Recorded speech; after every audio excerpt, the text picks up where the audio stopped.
The powers of ordinary men are circumscribed by the everyday worlds in which they live. Yet, even in these rounds of job, family, and neighborhood, they often seem driven by forces they can neither understand nor govern. Within American society, major national power now resides in the economic, the political, and the military domains. 64,000 is the median number of words per book. Average person reads about 200 words per minute. Simple math will tell us that is one book in 320 minutes. To accomplish this in 7 days, numbers say you would have to read for 45 minutes a day.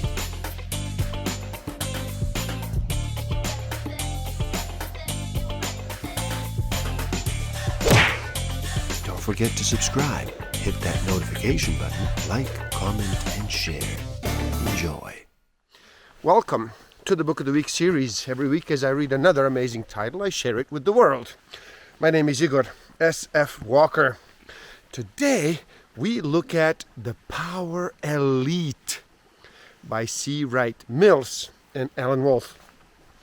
So how about you slow down and relax? Reduce all that noise for just a bit. Make that choice and decide to listen. In this video, we look at the structure of society and who truly runs it. We look at the power elite. Stick around till the end. I will share with you some tools I do have and use that will help you tremendously in this game of life. Discover a way to find out what actually motivates you. What innate human need is driving all of your decisions and your behavior. I will share some tools to improve your self-awareness, social awareness, self-management, and relationship management. The power elite is composed of men whose positions enable them to transcend the ordinary environments of ordinary men and women. They are in positions to make decisions having major consequences. They are in command of the major hierarchies and organizations of modern society. They rule the big corporations. They run the machinery of the state and claim its prerogatives. They direct the military establishment. They occupy the strategic command posts of the social structure. Religious, educational, and family institutions are not autonomous centers of national power. On the contrary, these decentralized areas are increasingly shaped by the big three, in which developments of decisive and immediate consequence now occur. Families and churches and schools adapt to modern life. Governments and armies and corporations shape it. And as they do so, they turn these lesser institutions into means for their ends. The economy, once a great scatter of small productive units in autonomous balance, has become dominated by 200 or 300 giant corporations, administratively and politically interrelated, which together hold the keys to economic decisions. In each of these institutional areas, the means of power at the disposal of decision makers have increased enormously. Their central executive powers have been enhanced. There is no longer, on the one hand, an economy, and on the other hand, a political order containing a military establishment, unimportant to politics and to money making. there is a political economy linked in 1,000 ways with military institutions and decisions. The leading men in each of the three domains of power, the warlords, the corporation chieftains, and political directorate, tend to come together to form the power elite of America. The elite are simply those who have the most of what there is to have, which is generally held to include money, power, and prestige, as well as the ways of life to which these do lead. By the powerful we mean, of course, those who are able to realize their will even if others do resist it. To be celebrated, to be wealthy, to have power, requires access to major institutions, for the institutional positions men occupy determine in large part their chances to have and hold these valued experiences. People with advantages are loath to believe that they just happen to be people with advantages. They come readily to define themselves as inherently worthy of what they possess. They come to believe themselves naturally elite, and in fact to imagine their possessions and their privileges as natural extensions of their own elite selves. In this sense, the idea of the elite, as composed of men and women having a finer moral character, is an ideology of the elite as a privileged ruling stratum. And this is true rather than the ideology, regardless if the ideology is elite made or made up by the others. If there is any one key to the psychological idea of the elite, it is that they combine in their personas and in their awareness of impersonal decision making with intimate sensibilities shared with one another. Insofar as national events are decided, the power elite are those who decide them. During most of human history, historical change has not been visible to the people who were actually involved in it, or even those enacting it. The new and old upper classes thus stand in the smaller cities eyeing one another with considerable tension, with some disdain and begrudging admiration. The upper class men sees the old as having the prestige which he would like to have. Local upper classes, new and old, seen and unseen, active and passive, make up the social backbone of the Republican Party. The members of local society, rural and urban, can attempt to follow one of two courses. They can withdraw and try to debunk the immoral ways of the newcomers, or they can attempt to join them, in which case they too will come to focus their social ways of life upon the metropolitan area. Almost everywhere in America, the metropolitan upper class have become more or less race, religion, and nativity, even if they are not of long family descent. They're uniformly of longer American origin than the underlying population. What are celebrities? Well, the celebrities are the names that need no further identification. Those who know them so far exceed those of whom they know. As to, they require no exact computation. Wherever the celebrities go and wherever they go, they're recognized. And moreover, recognized with some excitement and awe. Whatever they do has publicity value. There is another function. Today, the most important of prestige and of status conduct.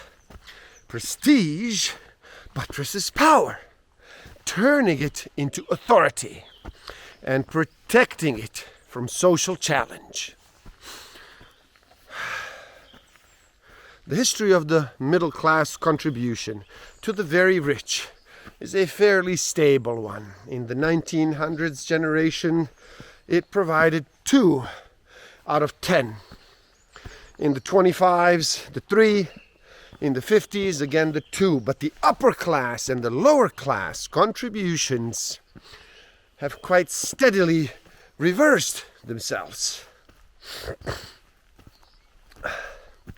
The incorporation of the United States economy occurred on a continent abundantly supplied with natural resources, rapidly peopled by migrants, within a legal and a political framework willing and able to permit private men to do the job. And they did it. And in fulfilling their historical tasks of organizing for profit, the industrialization and the incorporation, they acquired for their private use the great American fortunes. Within the private corporate system, they became the very rich.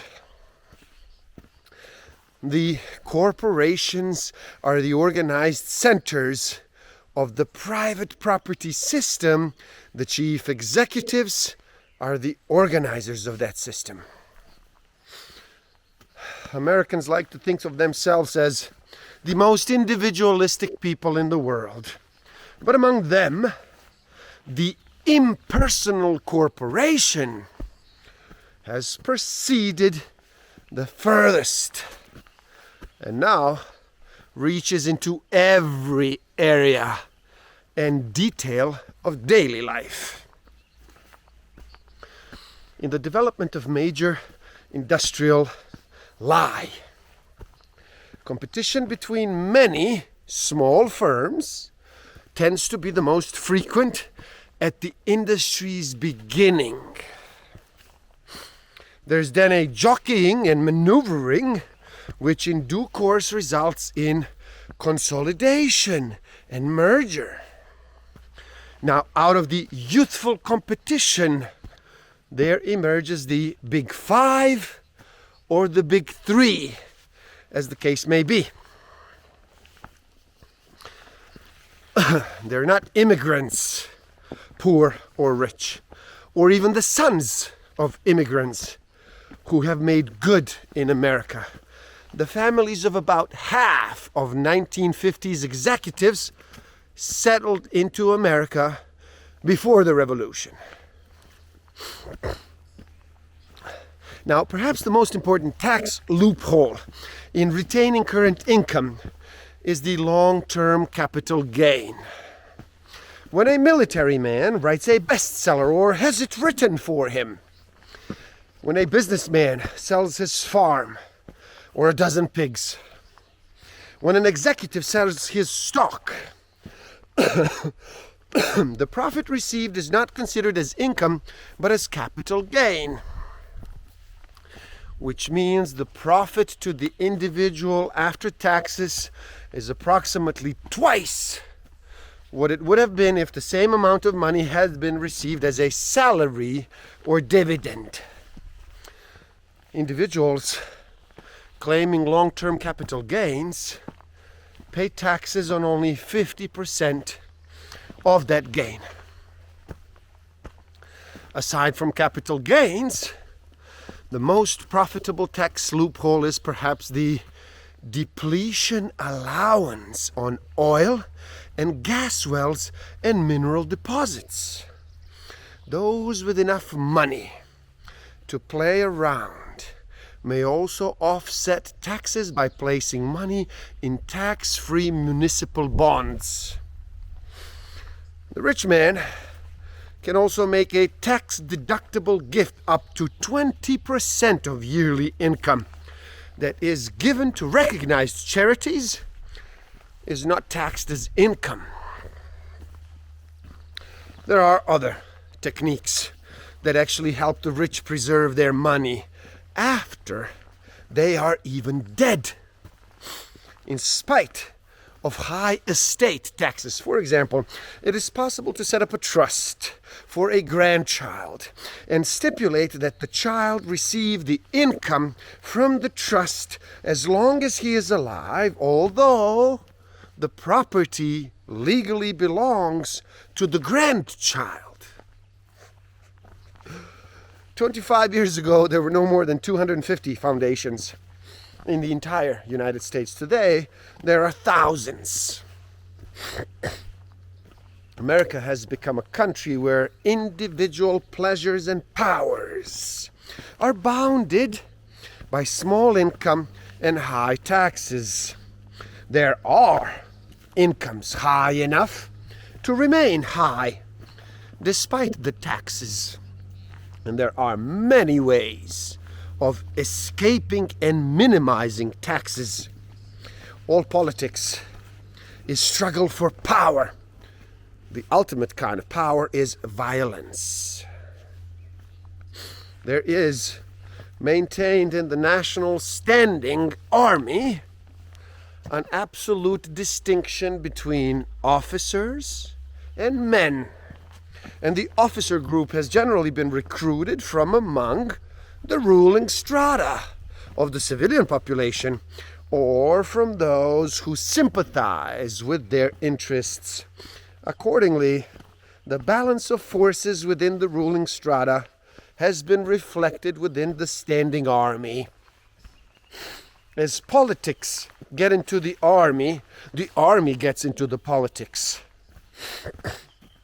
The military has been and is made political on one hand by the civilian default, and on the other by the civilian criticism of military decisions.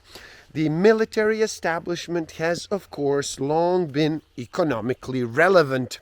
The Corps of Engineers, historically the elite of the West Pointers, has in peacetime controlled rivers and harbor construction. The key to an understanding of status is power. The military cannot successfully claim status among civilians if they do not have, or are not thought to have, power. Then it is said that the balance of power exists. It may be meant that no one interest can impose its will or its term upon others, or that any one interest can create a stalemate, or that in the course of time, first one and then another interest gets itself realized in a kind of symmetrical taking of turns, and that all policies are the results of compromises, that no one wins all they want to win, but each gets something. All these possible meanings are, in fact, attempts to describe what can happen when, permanently or temporarily, there is said to be equality of bargaining power. Now, balance of power implies equality of power. Equality of power seems only fair and honorable, but in fact, what is one man's honorable balance is often another's unfair unbalance. The idea that the power system is a balancing society also assumes that the units in balance are independent of one another. For if business and labor, or business and government, for example, are not independent of one another, they cannot be seen as elements of a free and open balance. But as we have seen, the majority of vested interests often compete less with one another in their efforts to promote their several interests that they coincide on, and many points of interest, and indeed come together under the umbrella of government. Insofar as the structural clue to the power elite today lies in the economic order, that clue is the fact that the economy, as it once a permanent war economy, and the private corporation economy, American capitalism, is now in considerable part a military capitalism, and the most important relation of the big corporation to the state rests on the coincidence of interests between military and corporate needs, as defined by the warlords and corporate rich. Not politicians, but corporate executives sit with the military and then plan the organization of war effort. There is a kind of reciprocal attraction among the fraternity of the successful, not between each and every member of its circles of the high and mighty, but between enough of them to actually ensure a certain unity.